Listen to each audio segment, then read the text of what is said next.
যে শত্রু আপনাকে আক্রমণ করেছে তাকে ভয় পাবে না, বরং যে বন্ধু আপনাকে তোষামোদ করেছে তার সম্পর্কে সাবধান থাকুন। আসসালামু আলাইকুম, আমি দিলারা হক সিলেট থেকে বলছি। বাংলাদেশি ব্লগার দিলারা চ্যানেলে স্বাগত জানাই। কাছে এবং দূরে, দেশে এবং দেশের বাহিরে যে যেখান থেকে আমার আজকের ভিডিওটি দেখছেন কিংবা দেখছেন না, আমি আশা করি সবাই আল্লাহর রহমতে ভালো আছেন। আলহামদুলিল্লাহ, আল্লাহর অশেষ মেহেরবানিতে আমরাও ভালো আছি। প্রতিদিনের মতো আবারও চলে এলাম নতুন আরেকটি ব্লগ ভিডিওর মধ্য দিয়ে। আজকের ভিডিওটি ভোর থেকেই শুরু করছি। এখন সময় 5টা বাজে। আর আমার নিয়মিত দর্শক যারা যারা আছেন তারা অবশ্যই জানেন আমার ছেলে সকাল 5টায় ছেলেকে নাস্তা রেডি করে ওকে মাদ্রাসায় পাঠাতে হয়। তো আশা করি আমার নতুন যে বন্ধুরা আমার আজকের ভিডিওটি দেখবেন, অবশ্যই আজকে নতুন বন্ধুরাও জেনে যাবেন যে আমার ভোর 5টায় উঠে আমার ছেলে মেয়েদের জন্য টিফিন রেডি করতে হয়। এখানে হচ্ছে আমি আজকে ম্যাগি নুডলস রান্না করব। আর ম্যাগি নুডলস তো রান্না করা সবাই জানে, এটা দেখানোর মতো কিছুই নেই।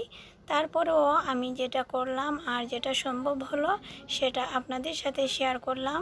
তো প্রথমে আমি একটা ফ্রাই প্যান বসিয়ে এটাতে দিয়ে দিচ্ছি পরিমাণ মতো তেল। তেলটা গরম হয়ে যাওয়ার পর এখানে একটা বড় সাইজের পেঁয়াজ কুচি করে নিয়েছি, সেটা দিয়ে দিলাম। দিয়ে দিচ্ছি 3-4টা কাঁচামরিচ ফালি করে। এক সাইডে একটা ডিম ভেঙে দিয়েছি স্ক্র্যাম্বল করে নেওয়ার জন্য। এরপর হচ্ছে কিছুটা হলুদের গুঁড়া দিয়ে দিচ্ছি। আপনারা চাইলে হলুদের গুঁড়োটা স্কিপ করতে পারেন, যে যেমন পছন্দ করেন। এটা টেস্টের কোনো হেরফের হয় না, শুধুমাত্র দেখার সৌন্দর্যের জন্য হলুদটা দেওয়া। এরপর আমি এখানে যে নুডলসের প্যাকেটের যে মশলাগুলো আছে সে মশলাগুলো দিয়ে খুব ভালো করে মিক্স করে আমি নুডলসগুলো দিয়ে ভালো করে নেড়ে চেড়ে রান্না করে নেব। রান্নাটা করতে করতে আমি আমার সেই পুরনো রিকোয়েস্টটা আবারও আপনাদের কাছে করি। এতক্ষণ পর্যন্ত যারা যারা আমার সঙ্গে আছেন, ভিডিওটি দেখতে দেখতে এই পর্যন্ত চলে এসেছেন, প্লিজ ভিডিওটিতে একটি লাইক দিয়ে পুরো ভিডিওটি কন্টিনিউ করবেন। আর যারা যারা আমার চ্যানেলে আজ প্রথম ভিজিট করেছেন, আমার ভিডিওটির কোনো অংশ যদি আপনাদের কাছে ভালো লেগে থাকে আর এ ধরনের ভিডিও যদি আপনি আরও দেখতে চান, তাহলে আমার এই ছোট্ট চ্যানেলটি সাবস্ক্রাইব করে পাশে থাকা বেল বাটনটির অল অপশনটি চেপে দিবেন। এতে করে আমার দেওয়া পরবর্তী ভিডিওর নোটিফিকেশন সবার আগে আপনার মোবাইলে চলে যাবে। আর যদি অলরেডি আপনি এই কাজটি করেই থাকেন, তাহলে আপনাকে অসংখ্য ধন্যবাদ। কথা বলতে বলতে আমার মশলাগুলো ভাজা হয়ে গেছে। এর মধ্যে আমি নুডলসগুলো দিয়ে দিচ্ছি। এখন হচ্ছে খুব সুন্দর করে মিক্স করে আমি এটা নামিয়ে নেব। এদিক দিয়ে রান্না করতে করতে প্রিয় আপুদের কমেন্ট পড়ে নেই। অনেক দিন যাবৎ আপুদের কমেন্ট পড়া হয় না, ছোট্ট ভিডিও আপলোড করি, এজন্য আপুদের কমেন্ট আর পড়তে পারি না। এজন্য আপুদের কাছে সরি চেয়ে নিচ্ছি। আপুরা কেউ রাগ করবেন না প্লিজ। এখন হচ্ছে যে আপুর কমেন্ট পড়ব। আপুর আইডির নাম হচ্ছে সুখ দুঃখের জীবন। জীবন আইডি থেকে যে আপু লিখেছেন, আপুমণি এত মাংস রান্না করছো, আমাদের দাওয়াত দাও, খুব ভালো লাগলো, মাশাআল্লাহ আপু, লোভনীয় হয়েছে বেশ। আপু আপনাকে অসংখ্য ধন্যবাদ এত সুন্দর করে একটা কমেন্ট লেখার জন্য। আপু লিখেছেন দাওয়াত দেওয়ার জন্য। ইনশাআল্লাহ আপু, আল্লাহর হুকুম হলে একদিন সবাইকে দাওয়াত করব। দোয়া করবেন আমার জন্য, যেন আল্লাহ তাআলা আমাদেরকে সবাইকে হুকুম করে দেন, আমরা সবাই একসাথে হই, আমরা একসাথে যেন খেতে পারি। আল্লাহ চাইলে সব কিছু সম্ভব। এরপর হচ্ছে বাংলাদেশি ব্লগার পপি আইডি থেকে পপি আপু লিখেছেন, গরুর মাংস রান্না অনেক সুন্দর হয়েছে, কৌশলগুলো ভালো লাগলো। 10 কেজি গরুর মাংস আমি এখনও রান্না করিনি।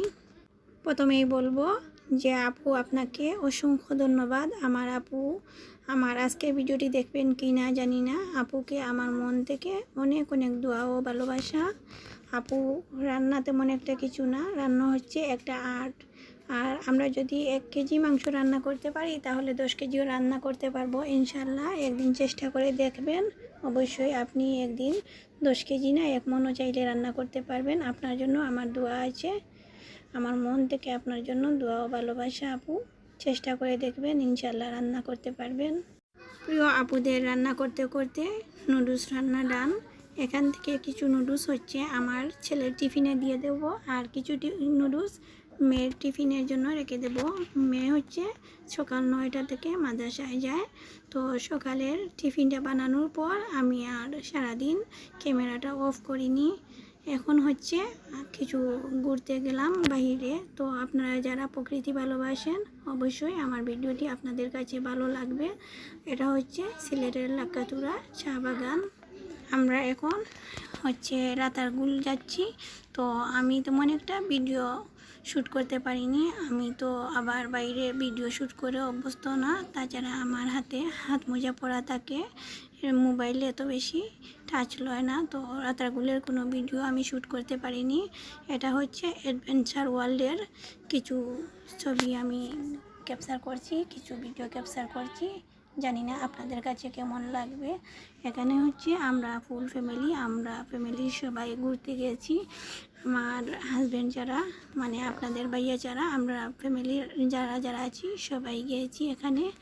আর আমার একটা দেবর হচ্ছে দেশের বাইরে, ও ছাড়া আমাদের ফ্যামিলির সবাই আমরা এখানে ঘুরতে গিয়েছি। তো আমি চেষ্টা করলাম আমাদের একটা ফ্যামিলির ঘুরতে যাওয়া নিয়ে একটা ভিডিওর মধ্যে সামান্য কিছু শেয়ার করলাম। এখানে হচ্ছে বাচ্চারা কিছু খুশি করছে, একটু খেলাধুলা করছে। আর রাতের বেলা তো তেমন একটা ভিডিও শ্যুট করা হয়নি। কেমন লাগলো আমার আজকের ভিডিওটি অবশ্যই কমেন্ট করে জানাতে ভুলবেন না। এই ছিল আমার আজকের ভিডিও। পরবর্তী ভিডিও দেখার আমন্ত্রণ জানিয়ে আজ এখানেই বিদায় নিচ্ছি। আল্লাহ হাফেজ, আসসালামু আলাইকুম।